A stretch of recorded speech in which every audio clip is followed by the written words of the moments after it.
Hello everyone, welcome to Sarvapratham Pathshala. I hope you all are doing good. आज हम आपके लिए लेके आए हैं next part of idioms and phrases, part number 9, जिसमें हम आई से स्टार्ट होने वाले इडियम्स एंड फ्रेजेस को कवर करेंगे। तो आई होप आप इनको अच्छे से समझेंगे और इनकी नोटिंग करते जाएंगे। फर्स्ट है आइसिंग ऑन द केक। जब केक होता है, केक खाने में या देखने में ही बहुत ज्यादा अच्छा लगता है, सुंदर लगता है, लेकिन जब उसके ऊपर हम आइसिंग कर देते हैं, उसके ऊपर डिजाइन्स बना देते हैं, उसको पूरा आइसिंग से कवर कर देते हैं, तब वो और भी ज्यादा एपेटाइजिंग लगता है, देखने में अच्छा लगता है, अट्रैक्टिव लगता है। तो मतलब कोई ऑलरेडी अच्छी चीज है, उसको और ज्यादा एनहांस कर देना, एक्स्ट्रा गुड थिंग। नेक्स्ट है आपके पास ill at ease. Ill at ease का मतलब होता है अनकंफर्टेबल या फिर नर्वस। मतलब जब कोई आप ऐसी सिचुएशन में हो जिसमें आपको इतना ज्यादा डरने की या नर्वस होने की जरूरत नहीं है, लेकिन तो भी आपको कैसा फील हो रहा है, इल फील हो रहा है, मतलब अच्छा नहीं लग रहा है, थोड़ा नर्वस फील हो रहा है। Next is in a fix. Fix यहाँ पे जो है आपका ट्रबल की बात की गई है, जहां पे आपको किसी सिचुएशन को फिक्स करना पड़े, ठीक है, in trouble. Next is in a flash, मतलब बहुत ज्यादा जल्दी। She went there in a flash, मतलब she went there very quickly, बहुत जल्दी किसी काम का होना। Next is in a jiffy. Quickly means आप बहुत जल्दी कोई काम कर रहे हैं। वेरी सून मतलब कोई चीज जो आपकी एक्सपेक्टेड थी, जो कि इतनी जल्दी नहीं होगी, लेकिन वो हुई। मतलब फॉर एग्जाम्पल क्या बोल सकते हैं, she grew up in a Zifi, मतलब जब मैंने देखा था वो इतनी छोटी सी थी, अब वो बहुत बड़ी हो गई है, मतलब वो बहुत जल्दी ग्रो अप कर गई है, वेरी सून। नेक्स्ट आता है आपके पास इन अ नटशेल। ये हम बहुत बेसिकली यूज करते हैं अपनी नॉर्मल कॉन्वर्सेशन में। नटशेल का मीनिंग है यहाँ पे in a short period of time, या फिर in summary, in short. Please explain this chapter to me in a nutshell, मतलब इस चैप्टर की समरी मुझे बता दो। Okay. Next is in a rut. Rut जो है आपका रूटीन के लिए, या फिर डीप क्रैक्स होते हैं ना कहीं भी, उस प्लेस को बोला जाता है रुट, ठीक है। लेकिन यहाँ पे क्या मीनिंग है, किसी रूटीन के अंदर स्टक हो जाना, फंस जाना, मतलब डेली वही वही लाइफ आपकी चलती जा रही है, आप एक रूटीन में फंसे हुए हैं, कुछ एक्स्ट्रा ऑर्डिनरी नहीं कर पा रहे हैं।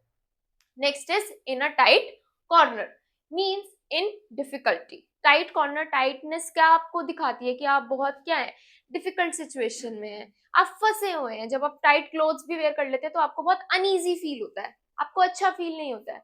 तो in a tight corner means in a difficult situation. Next is very fast, जिसका है आपका idiom in an instant.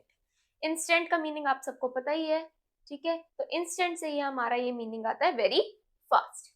Next is in another's shoe, मतलब किसी और पर्सन की जगह होके किसी सिचुएशन को देखना। फॉर एग्जाम्पल कोई आपको सही नहीं लग रहा है, लेकिन जब आप उसके पॉइंट ऑफ व्यू से उस सिचुएशन को देखें, तब मे बी आपको वो सही लगे, in someone else's position. Next है आपके पास in apple pie order. Apple pie का मीनिंग क्या है यहाँ पे, एप्पल पाई खाने वाली नहीं है। जो आपकी नेवल आर्मी वगैरह होते हैं ना, उनके जब नीटली क्लोथ्स पड़े होते हैं, उनको नीटली टाई किया जाता है, मतलब अच्छे से फोल्ड किया जाता है, तो उसको बोला जाता है एप्पल पाई सिचुएशन, जहाँ पे उन क्लोथ्स को बहुत अच्छे से फोल्ड करके रखा गया है। तो किसी भी नीड सिचुएशन को जहाँ पे सारा काम अच्छे से हुआ है, तो हम क्या बोल सकते हैं, इट इज रिटन और it is done in apple pie order. Next is in black and white. Black आपकी क्या हुई, इंक, व्हाइट आपका पेपर, मतलब किसी भी चीज को डॉक्यूमेंट करके रखा गया है, किसी भी चीज को लिख के रखा हुआ है। इन रिटन है आपके पास कोई चीज, तो आप क्या लिख सकते हैं, I have your words in black and white, मतलब जो तुमने बोला है मैंने लिख के रखा हुआ है। Next is in broad daylight, बहुत बेसिक है, मतलब सुबह के टाइम में। ब्रॉड डे लाइट का मीनिंग है ओपनली कोई भी काम करना। सुबह के टाइम क्या होता है, सब कुछ नॉर्मली दिखता है, आपके साथ कोई छुप के नहीं रह सकता कोई काम जो है। रात में फिर भी जब अंधेरा होता है तो चोरी करना या फिर कोई भी ऐसा इलीगल काम करना जो कि सही ना हो, वो आसान होता है। लेकिन डे लाइट में जब बहुत ज्यादा लाइट है तो सब कुछ दिख रहा होता है। तो अगर कोई काम ओपनली किया जाए, उसको क्या बोले जाते हैं, he did that in broad daylight. Next है आपके पास इन क्लेवर। क्लेवर का मीनिंग क्या है आपका यहाँ पे, क्लेवर जो आपके कैटल को खाना खिलाया जाता है ना, ताकि वो आराम से रह सके, कंफर्टेबली रह सके, उनको कोई अपना, जैसे कैटल है, काउज वगैरह होती हैं, हमने देखा अपनी लोकेलिटीज में काउ घूमती रहती है, उनको खाना अच्छे से नहीं मिलता है। लेकिन क्लेवर मतलब उनको अच्छे से खाना मिल रहा है, जो भी वो खाना चाहती हैं, ठीक है, वो उनको अच्छे से मिल रहा है, means kettles food.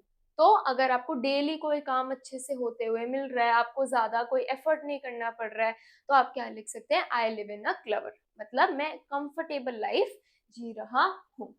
Next is in cold blood. Cold blood का मीनिंग यहाँ पे है विदाउट इमोशन। फॉर एग्जाम्पल अगर हम इसका ऑपोजिट देखें तो हम हिंदी में बोल देते हैं मेरा खून खौल रहा है, मतलब मेरे को बहुत ज्यादा गुस्सा आ रहा है, मेरे को इतना ज्यादा कुछ समझ नहीं आ रहा है कि मैं क्या करूं इस सिचुएशन के अंदर। लेकिन कोल्ड ब्लड, जैसे वहां पे खून खौल रहा है, कोल्ड ब्लड मतलब मुझे कोई भी इमोशन फील नहीं हो रहा है, उसका एकदम opposite. Next is in dire straits. Straits का मीनिंग क्या है, जो आपकी सीज होती हैं उनके अंदर छोटे छोटे पैसेजेस होते हैं जहां से शिप्स का निकलना ना मुश्किल हो जाता है। तो वो ऐसे स्ट्रेट्स या ऐसी जगहें होती है जहां से शिप्स जो है वो आसानी से निकल नहीं पाती, थोड़ा डेंजर होता है उनके ऊपर, ठीक है। तो अगर हम किसी सीरियस ट्रबल में हैं जहां से हमारा निकलना थोड़ा मुश्किल है, वहां पे आप यूज कर सकते हैं in dire straits. Next is in Dutch, means in trouble, ठीक है, मतलब डच पीपल जो है उनको कॉन्स्टेंटली ट्रबल क्रिएट करने के लिए हमेशा ब्लेम किया जाता था, तो इसलिए वहां से ये आया in Dutch, which means in trouble. Next is in harness, जैसे हॉर्सेस को हमेशा हार्नेस में टाई करके रखा जाता है ताकि वो भाग ना जाए, वो अपना काम करते रहें, ठीक है, इसलिए वहीं से ये आया, मतलब वर्किंग रेगुलरली। हार्नेस से आप बंधे हुए हैं, जो आपको काम मिला हुआ है वो आपको करना ही पड़ेगा, उससे आप भाग के नहीं जा सकते। Next is in high spirits. Spirits का मीनिंग है यहाँ पे मूड, और हाई स्पिरिट्स मतलब बहुत अच्छा मूड होना, ठीक है, तो मीन्स चीयरफुल, जॉयफुल, वहां पे ये सेंस दे रहा है। Next is in hot water. Hot water क्या होता है, पहले के टाइम पे ना क्या होता था, जब कोई गलत काम करता था तो उनको पनिशमेंट मिलती थी कि उनको हॉट वाटर के अंदर डाल दिया जाता था, तो वहीं से ये आया इन ट्रबल। बहुत सारे मीनिंग्स हैं यहाँ पे, आप देख रहे होंगे इन ट्रबल करके, बहुत सारे इडियम्स की मीनिंग्स हैं, तो आप ये याद रखिएगा कि कौन से जो इडियम्स हैं वो सेम मीनिंग भी देते हैं। Next is in tandem. Tandem bicycle ऐसी बाइसिकल होती थी जिसे दो लोग आपस में चला सकते थे, ठीक है, तो means together. Next is in the air. In the air मतलब अनसर्टेन, ऐसे हवा में फैला हुआ है, कोई भी चीज अगर हवा में फैली, कोई गैस है हवा में फैली हुई है, वो इतना समझ नहीं आएगी। इन द एयर का मीन्स कुछ पर्टिकुलर नहीं है, अनसर्टेन है, हो भी सकता है नहीं भी हो सकता है, उड़ी उड़ी खबरें, रूमर्स है, ओके। नेक्स्ट है आपके पास इन ड्राइवर्स सीट। इन कंट्रोल, जो ड्राइवर होता है वही कंट्रोल करता है कार को या फिर किसी भी व्हीकल को, तो इसलिए हम क्या बोलेंगे, इन ड्राइवर सीट, मतलब कोई चीज को कोई कंट्रोल कर रहा है। Next is in the good books, means favoured, मतलब for example I can say I am in my teacher's good books, मतलब मेरे टीचर की आंखों में मैं एक अच्छी स्टूडेंट हूँ, इसलिए वो हमेशा मुझे क्या करेंगे, फेवर करेंगे। Next is in the long run, means ultimately या फिर eventually, in the long run everything will be good, मतलब आगे जाके बाद में सब अच्छा ही होगा, या फिर इन the long run the causes of this situation will be bad, sorry the results of this situation will be bad, मतलब आगे जाके इस सिचुएशन में अच्छा नहीं होगा, तो अल्टीमेटली क्या होने वाला है वहां पे हम क्या यूज कर सकते हैं, in the long run. In the nick of time means just in time. Nick means छोटा सा कट या फिर छोटा सा कोई मार्क होना, मतलब छोटे से टाइम के अंदर भी कोई चीज कंप्लीट कर ली गई हो, just in time. Next is in the offing, means likely to happen soon, okay. Offing जो है वो एक ऐसी सिचुएशन होती थी या एक ऐसी प्लेस होती थी, जैसे सी है, सी के अंदर से अगर कोई शिप आ रही है तो वो दूर से दिखती है, ठीक है, बहुत दूर होती है तो नहीं दिखती, लेकिन वो धीरे धीरे फिर एक प्लेस आती है जहां पे आपको वो दिखने लगती है और धीरे धीरे आपको अपने पास आती हुई दिखती है, तो मतलब वहीं से ये आया कि जैसे वो जो शिप है वो धीरे धीरे हमको दिख रही है आती हुई, ऐसे ही हमें यहाँ पे अगर कोई सिचुएशन है जिसे हमें पता लग रहा है कि ये होने वाला है, तो हम आप बोल सकते हैं in the offing. Next is in the red, means in debt, जैसे बैंक्स वगैरह होते थे तो कोई भी माइनस वाली फिगर होती थी जहाँ पे किसी ने पैसा नहीं दिया, किसी का पैसा रहता है तो उसको रेड पेन से मार्क कर दिया जाता था, तो in the red means in debt. Next is in the saddle, means in control, जैसे हॉर्सेस होते हैं, हॉर्सेस की सीट पे हम बैठते हैं ना, उसको सैडल बोला जाता है, ठीक है, तो जो उसे कंट्रोल कर रहा है, ठीक है, उसके लिए यहाँ पे हुआ है कि कोई चीज कोई कंट्रोल कर रहा है, means in the saddle. Next is in the soup, ये आपका लास्ट है। In the soup means in serious trouble. ठीक है, आई होप आई से स्टार्ट होने वाले इडियम्स एंड फ्रेजेस आपको क्लियर हुए होंगे। आप इनको नोट डाउन करेंगे एंड जैसे कि आपको पता है इनके सेंटेंसेस बनाएंगे। ऐसी और वीडियोस के लिए या फिर कोई और भी टॉपिक पे वीडियोस के लिए आप कमेंट कर सकते हैं और हमारे चैनल को फॉलो कर सकते हैं। Thank you.